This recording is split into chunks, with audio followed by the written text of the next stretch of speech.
평양 권력층의 충격적인 소식이 전해졌습니다. 김일성 종합대학 수석 졸업생 조국이 자랑하는 천재 4명이 러시아에서 집단으로 사라졌습니다. 북한 보위부가 추적한 결과 이들의 배신은 모스크바 한복판의 황금색 간판 앞에서 시작됐습니다. 바로 맥도날드였습니다. 단돈 3,000원짜리 햄버거 때문에 조국을 버렸다는 보고서에 평양은 경악했습니다. 도대체 그 햄버거 안에 무엇이 들어있기에 평양 최고 엘리트들이 가족까지 버리고 도망쳤을까요? 지금부터 그 충격적인 이야기를 들려드리겠습니다. 구독과 좋아요 부탁드립니다. 여러분의 관심이 더 많은 탈북민들의 진실된 이야기를 전할 수 있는 힘이 됩니다. 그 모든 것은 1999년 봄 평양 창정거리에서 시작되었습니다.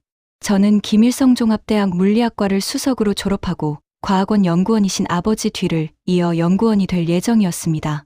그런데 그날 대학 당 비서가 직접 우리 집에 찾아왔습니다. 동무는 조국의 영광을 위해 러시아 모스크바 대학 유학생으로 선발되었소. 그 말을 들은 순간 어머니는 기쁨의 눈물을 흘리셨고 아버지는 떨리는 손으로 제 어깨를 두드리셨습니다. 의학대학 다니던 여동생은 오빠, 정말 자랑스러워요 라며 환하게 웃었습니다. 그 시절 평양에서 해외 유학은 하늘의 별 따기였습니다. 수만 명 중에서 몇 명만 선발되는 그야말로 최고의 영예였죠. 우리 집은 창정거리 고층 아파트 15층에 있었는데 엘리베이터도 제대로 안 올라오고 겨울이면 난방도 시원찮았지만 그래도 평양 중심가에 산다는 것만으로도 특권이었습니다. 매일 아침 대동강을 바라보며 출근하는 아버지를 보면서 저도 언젠가 저렇게 조국을 위해 일하는 과학자가 되겠다고 다짐했었습니다. 명절 때면 어머니가 녹두를 갈아 만들어주시던 녹두지짐 냄새가 온 집안에 퍼지곤 했는데 그게 얼마나 행복한 순간이었는지 그때는 몰랐습니다. 유학 준비를 하는 석 달 동안 저는 매일 당 간부들에게 사상 교육을 받았습니다. 자본주의 세계의 썩은 문화에 물들지 말 것, 위대한 수령님의 은덕을 잊지 말 것, 조국의 품으로 반드시 돌아올 것. 저는 그 모든 말을 진심으로 믿었습니다. 제가 본 세상은 평양이 전부였고 배급은 늦어도 결국 나왔고 김일성 생일이면 설탕과 고기를 받을 수 있었으니까요. 물론 가끔 시장에서 중국 물건을 몰래 파는 사람들이 있었고 밤이면 정전이 잦았고 친구 중에는 지방으로 쫓겨간 집안도 있었지만 저는 그게 다 개인의 잘못이라고 생각했습니다. 1999년 9월 저는 다른 유학생 셋과 함께 모스크바행 비행기에 올랐습니다. 고려항공 낡은 비행기 안에서 우리는 서로의 각오를 다졌습니다. 조국을 빛내고 돌아오자. 그런데 비행기 창문으로 내려다본 북한 땅은 왜 그렇게 어두웠을까요? 불빛 하나 없이 새까만 땅덩어리. 저는 그때 처음으로 이상한 기분이 들었습니다. 하지만 곧 고개를 저었습니다. 우리는 에너지를 아끼는 절약 정신이 투철한 민족이니까. 그렇게 스스로를 다독이며 저는 전혀 예상하지 못한 세계로 날아가고 있었습니다. 모스크바에 도착한 건 1999년 10월 초였습니다. 공항에서 나오는 순간 저는 숨이 막힐 뻔했습니다. 거리마다 불빛이 환했고 자동차들이 쉴 새 없이 달렸고 상점마다 물건이 넘쳐났습니다. 우리를 마중 나온 북한 대사관 지도원 동무가 엄하게 말했습니다. 동무들, 명심하시오. 이 모든 게 인민을 착취해서 만든 거치래요. 속은 썩었소. 절대 현혹되지 마시오. 저는 고개를 끄덕였지만 가슴 한구석이 이상하게 두근거렸습니다. 과연 저 많은 사람들이 다 착취당하며 불행하게 사는 걸까요? 기숙사에 짐을 푼 지 사흘째 되던 날 드디어 외출 허가가 떨어졌습니다. 물론 지도원 동무의 감시 아래 정해진 시간에 정해진 장소만 가야 했습니다. 우리 넷은 아르바트 거리로 향했습니다. 여기는 예술가들이 모이는 거리요. 하지만 자본주의 퇴폐 문화도 많으니 조심하시오. 지도원 동무의 경고를 들으며 걷는데 갑자기 눈앞에 황금색 아치 모양 간판이 보였습니다. 맥도날드. 우리가 학교에서 배운 제국주의 착취의 상징, 미제의 문화 침략 도구였습니다. 그런데 이상했습니다.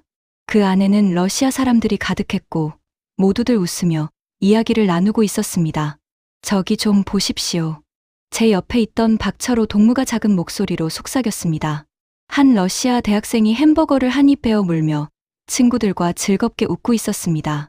저게 정말 착취의 산물일까요? 우리는 아무 말도 할 수 없었습니다.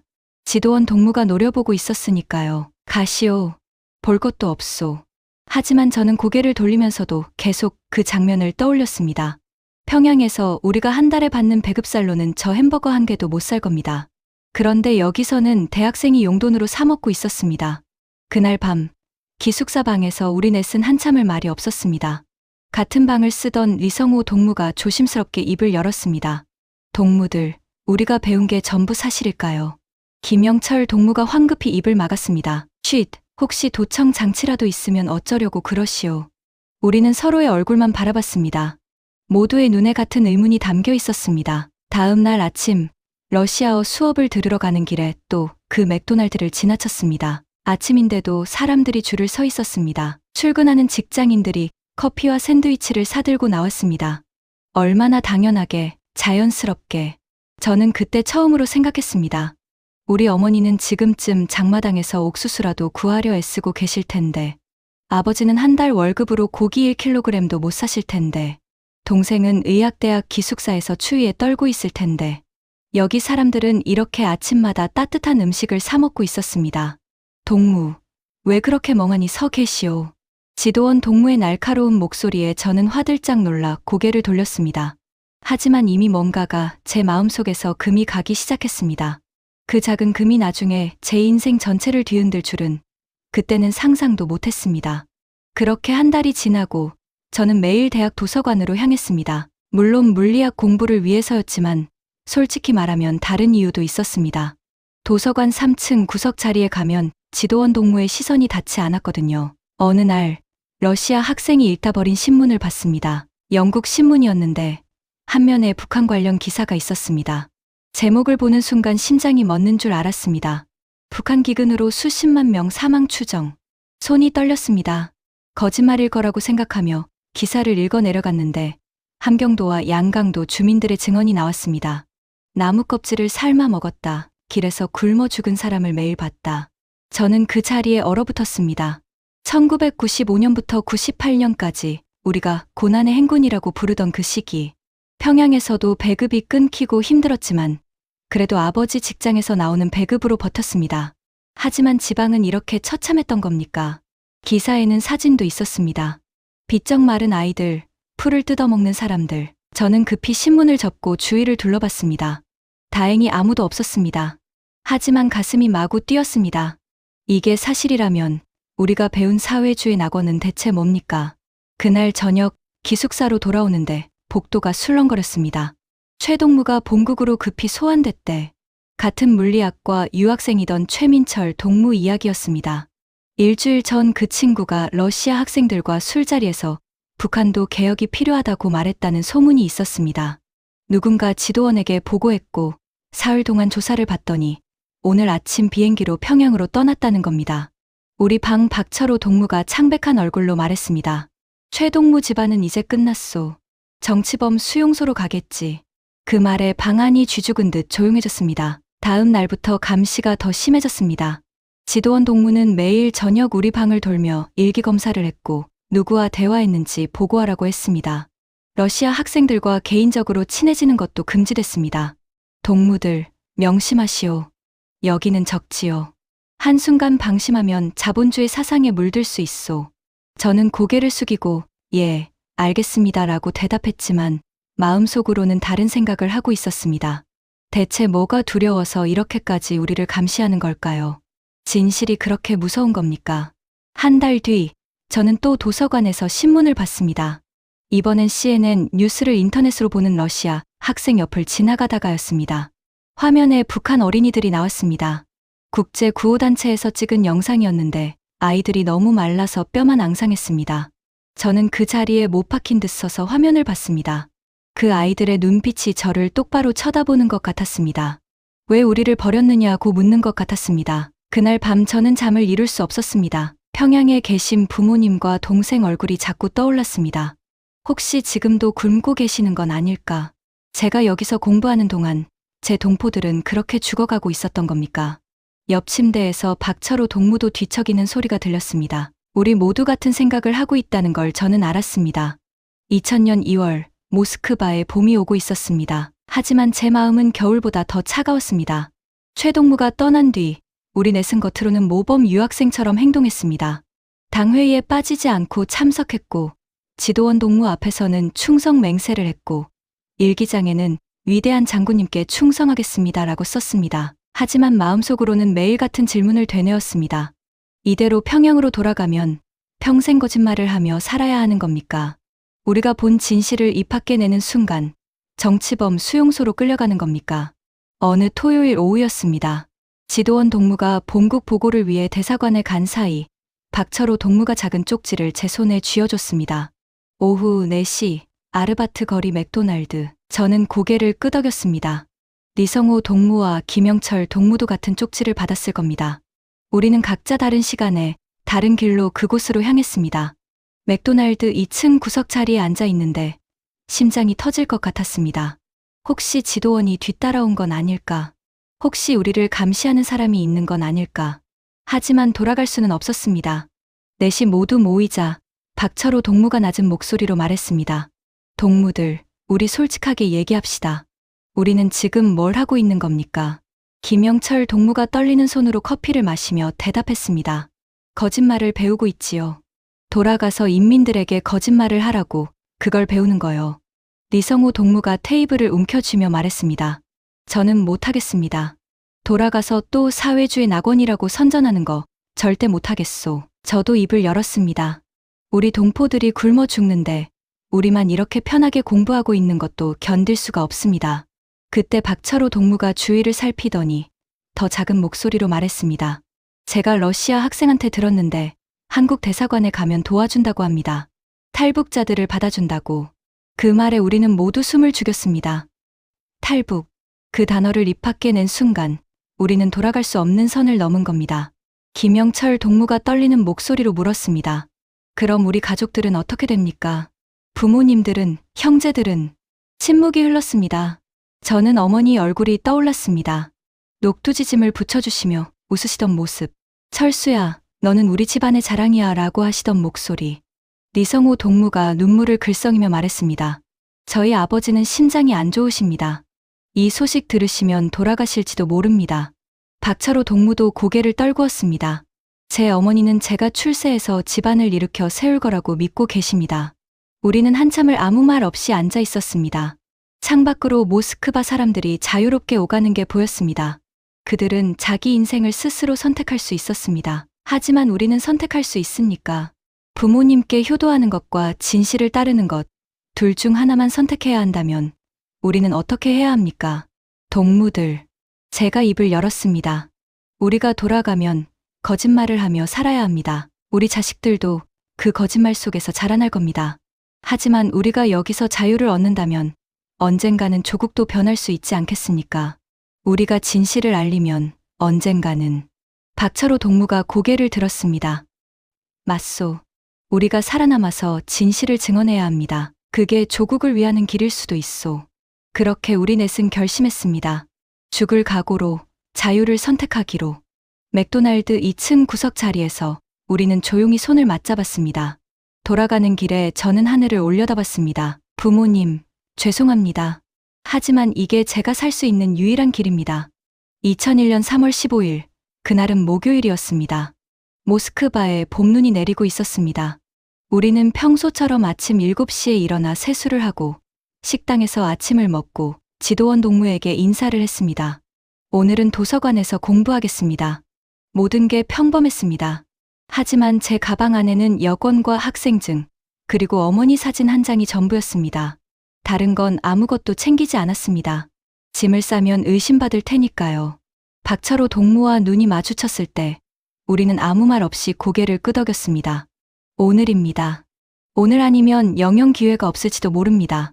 아침 9시 우리는 각자 기숙사를 나섰습니다. 함께 나가면 의심받으니까 10분 간격으로 따로따로 나갔습니다.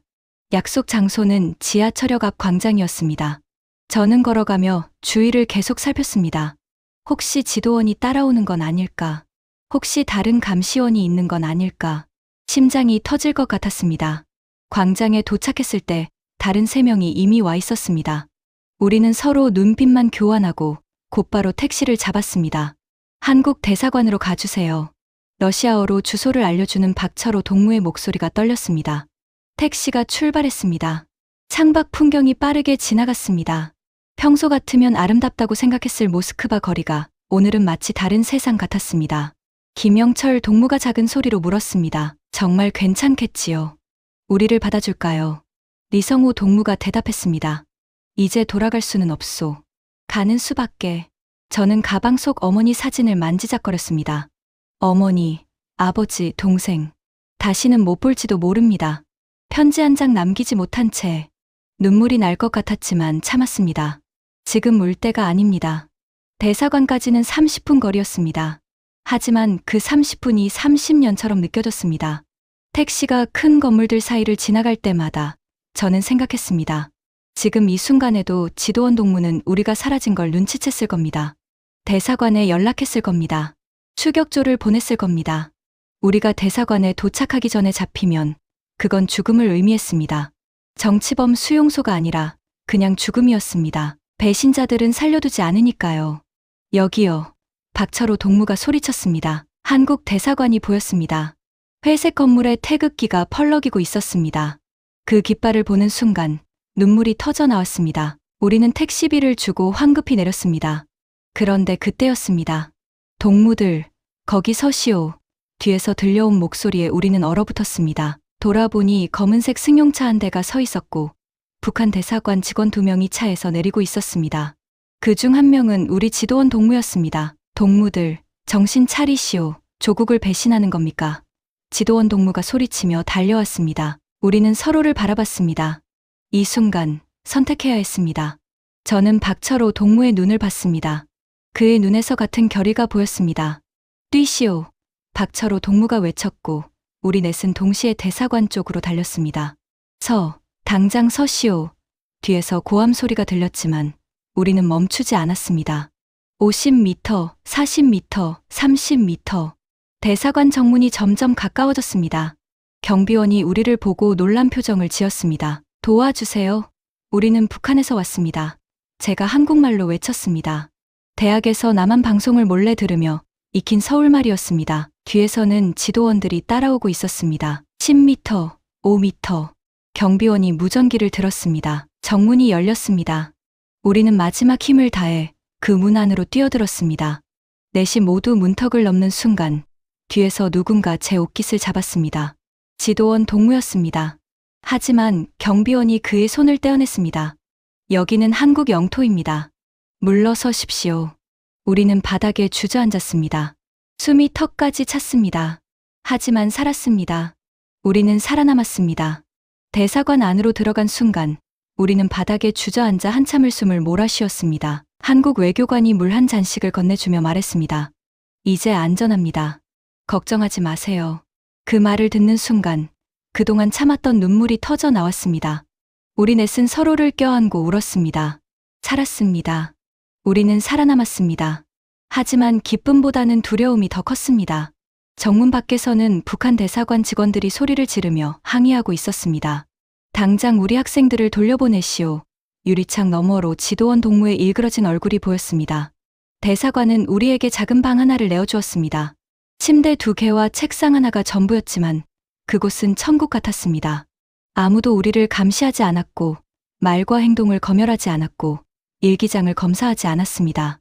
하지만 밤만 되면 악몽에 시달렸습니다. 꿈에서 부모님이 보였습니다. 어머니는 제 이름을 부르며 우셨고 아버지는 등을 돌린 채 한마디도 하지 않으셨습니다. 동생은 멀리서 저를 바라보다가 점점 사라졌습니다. 잠에서 깨면 온몸이 땀으로 젖어 있었습니다. 옆 침대의 박철호 동무도 똑같았습니다. 저도 꿈에서 부모님을 봤소. 우리는 말없이 고개를 끄덕였습니다. 외교관이 한국 신문과 잡지를 가져다 주었습니다. 북한 소식도 많이 나와 있으니 읽어보세요. 저는 떨리는 손으로 신문을 펼쳤습니다. 그리고 충격을 받았습니다. 북한의 실상이 너무나 적나라하게 나와 있었습니다. 공개 처형 사진, 정치범 수용소 증언, 탈북자들의 이야기. 고난의 행군 시기에 300만 명이 굶어 죽었다는 통계도 있었습니다. 300만 명. 우리나라 인구가 2천만 명인데 그중 300만이 굶어 죽었다는 겁니까? 저는 신문을 덮고 화장실로 뛰어가 토했습니다.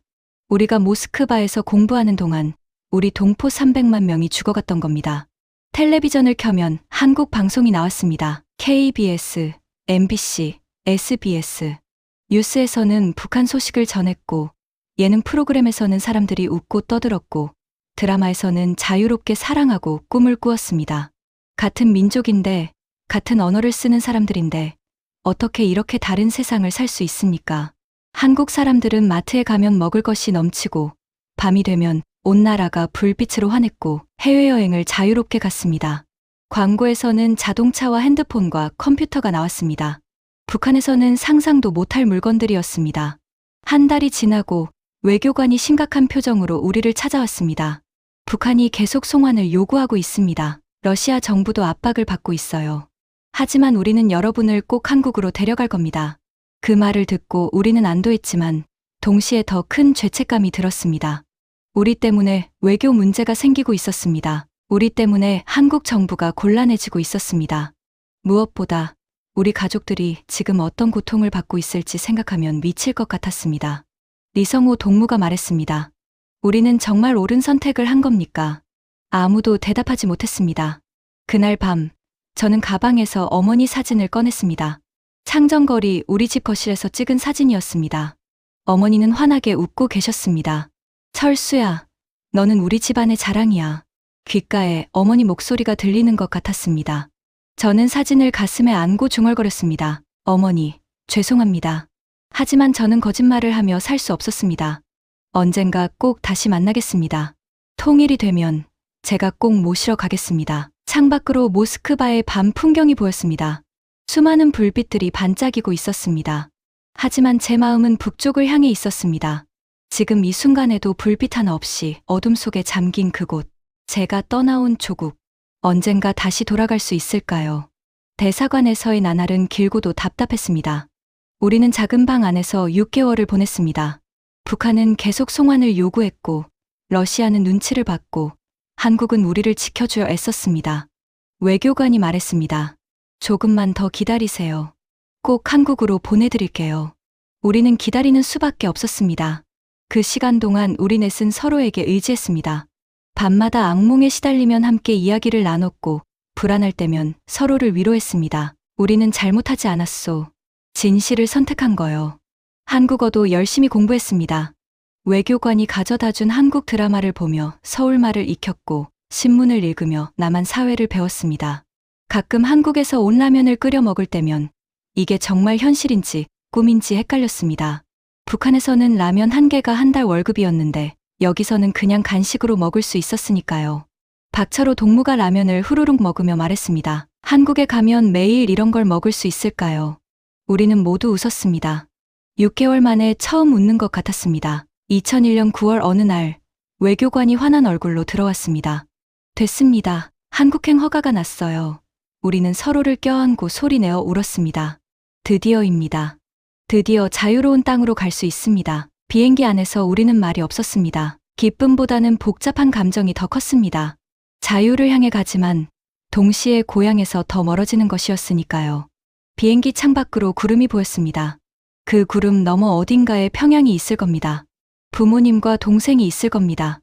김포공항에 도착했을 때 입국장 문을 나서는 순간을 평생 잊지 못할 겁니다. 태극기가 펄럭이고 환영 나온 사람들이 박수를 쳤고 누군가는 잘 오셨어요 라고 말했습니다. 저는 그 자리에 무릎을 꿇고 바닥에 이마를 댔습니다. 감사합니다. 정말 감사합니다. 눈물이 멈추지 않았습니다. 우리는 살아남았습니다. 자유를 얻었습니다. 하지만 마음 한구석은 여전히 북쪽을 향해 있었습니다. 언젠가 가족들과 다시 만날 수 있을까요? 그날까지 우리는 살아서 진실을 증언해야 합니다. 하나원에서 석 달간 적응 교육을 받았습니다. 한국 사회는 북한과 완전히 달랐습니다. 은행 계좌를 만들고 핸드폰을 사고 지하철 타는 법을 배웠습니다. 처음에는 모든 게 낯설었습니다. 편의점에 24시간 불이 켜져 있다는 것도, 인터넷으로 물건을 주문할 수 있다는 것도, 길에서 자유롭게 노래를 부를 수 있다는 것도 신기했습니다. 하지만 무엇보다 놀라웠던 건 아무도 우리를 감시하지 않는다는 사실이었습니다. 하나원을 나온 첫날, 우리 넷은 약속한 곳으로 갔습니다. 서울시청 앞 맥도날드였습니다. 모스크바에서 처음 봤던 그 황금색 아치 모양 간판. 그때는 멀리서 바라만 봤지만 이제는 당당하게 들어갈 수 있었습니다. 저는 떨리는 손으로 빅맥 세트를 주문했습니다. 4,500원입니다. 4,500원. 평양에서 제 한 달 월급이 2,000원이었는데 여기서는 햄버거 한 개 값이었습니다. 자리에 앉아 햄버거를 한 입 베어 물었을 때 눈물이 났습니다. 우리가 이걸 먹으려고 목숨을 걸었구나. 이 작은 자유를 위해. 지금 저는 서울의 한 대학에서 물리학을 연구하고 있습니다. 박철호 동무는 IT 회사에 다니고 리성우 동무는 대학원에서 경제학을 공부하고 김영철 동무는 무역회사를 운영합니다. 우리는 1년에 한 번씩 만납니다. 언제나 맥도날드에서. 그리고 그때 이야기를 나눕니다. 우리가 어떻게 여기까지 왔는지, 앞으로 무엇을 해야 하는지. 가끔 북한 소식을 듣습니다. 탈북자 단체를 통해 소식을 알아보기도 합니다. 하지만 부모님과 동생 소식은 들을 수 없었습니다. 20여 년이 지난 지금도 그들이 어떻게 지내는지 모릅니다. 여러분, 우리는 햄버거 하나 때문에 나라를 떠났습니다. 아니, 정확히 말하면 그 햄버거가 상징하는 자유 때문에 떠났습니다. 마음대로 먹고, 마음대로 말하고, 마음대로 꿈꿀 수 있는 자유. 그 자유가 얼마나 소중한지 한국에서 태어나신 분들은 모르실 겁니다. 하지만 저희는 압니다. 자유는 공짜가 아닙니다. 누군가는 목숨을 걸어야 얻을 수 있는 것입니다. 언젠가 통일이 되면 북에 계신 부모님과 동생을 모시고 맥도날드에 가고 싶습니다. 이게 그 햄버거예요. 아들이 목숨 걸고 먹고 싶어 했던 그날이 올 때까지 저는 여기서 열심히 살겠습니다. 자유의 소중함을 잊지 않으며